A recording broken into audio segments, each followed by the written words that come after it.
Man, from this view it looks like I'm dual wielding some miniguns. Kinda looks like it from this view too. Well, I didn't think I would do another video on the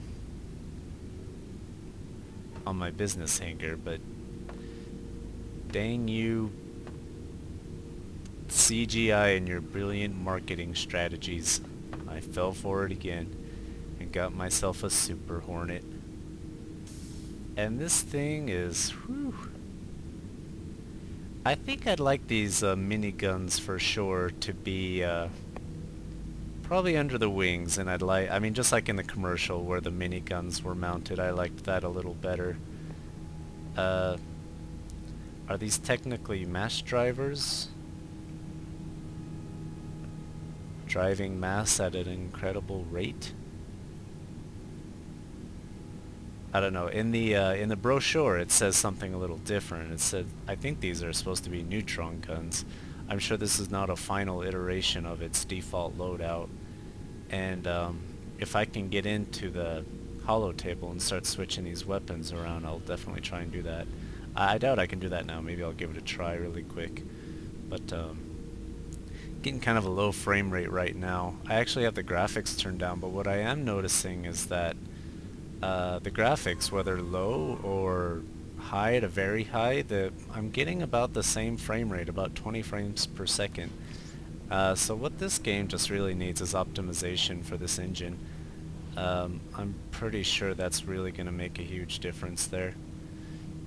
This is still what I hate about the business hangars. There's no catwalks. In the discount hangar, I could walk up on the catwalk, look directly down on my ship, and then just jump right onto my ship. People say, well, if you want to look down on your ship, you just take the elevator up there.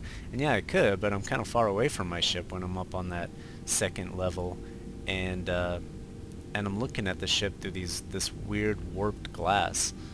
So I had to carefully walk up the ladder just to get myself up on this ship here. But maybe I can start rocking it. Come on.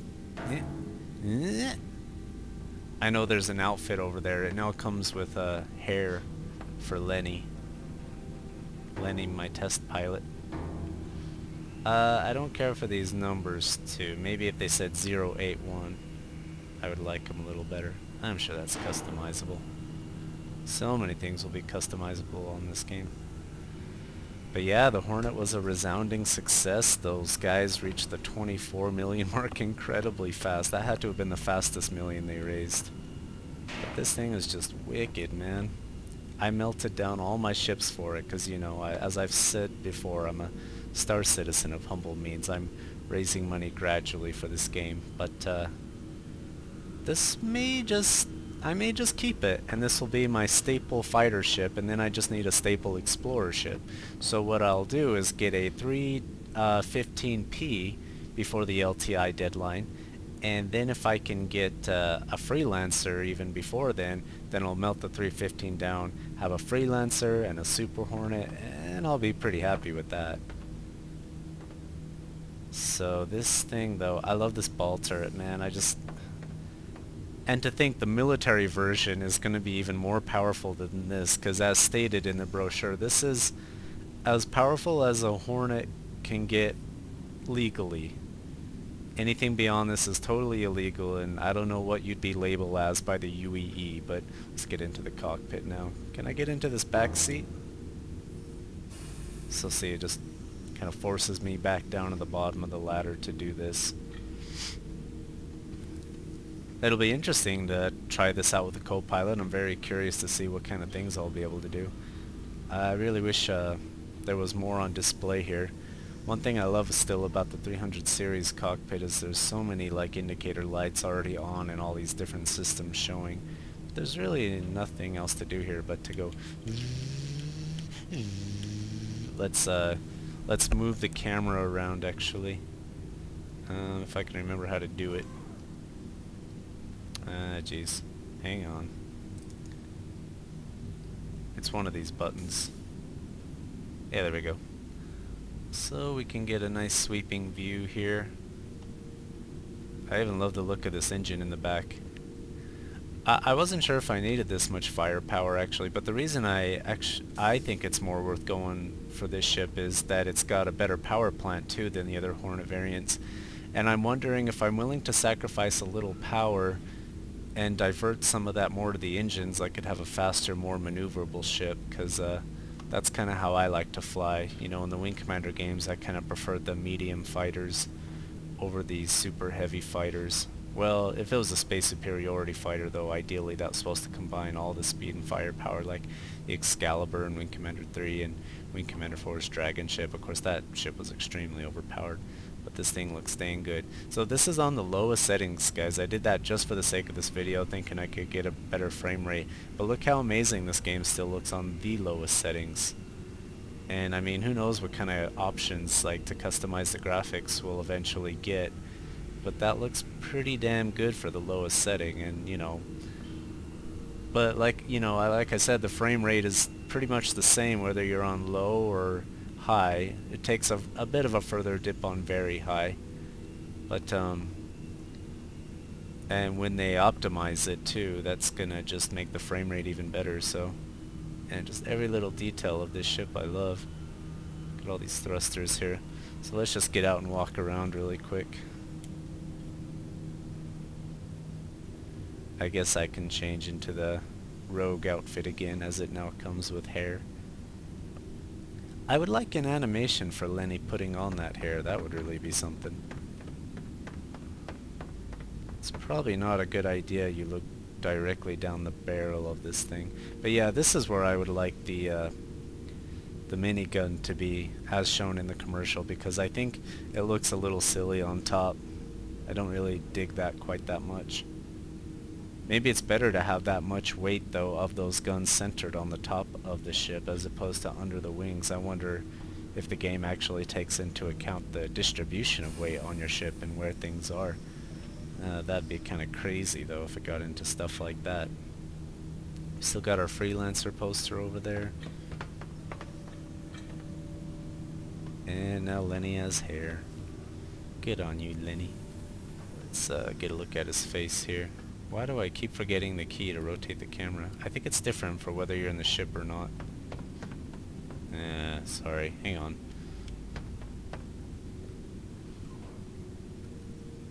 Whoever might be watching this video is like, it's G! G!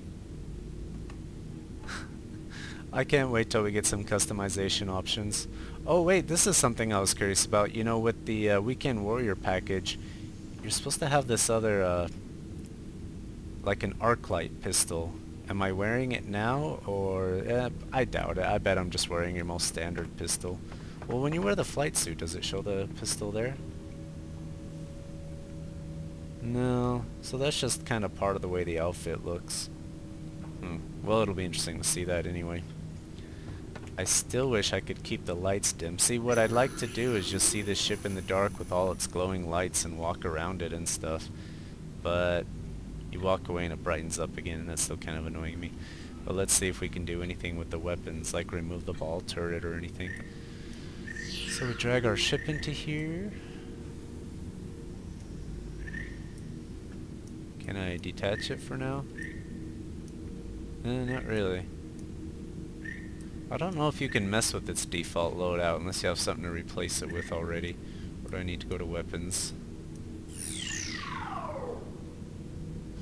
See, and it's not showing, let's see, bearing M4A laser.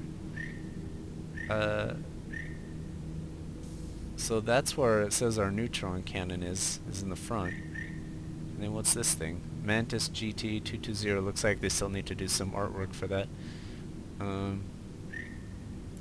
Yeah, but I would actually like guns that look like this on the top of the ship rather than these just ridiculously huge minigun things. Yeah, this thing has quite a few hard points for missiles and weapons.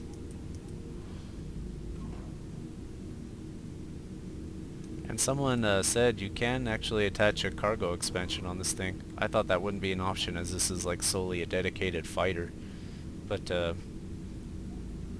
you know, it'd be nice still to have the option if I'm doing dogfighting that I might just take this thing out exploring, you know, and be able to salvage a little bit.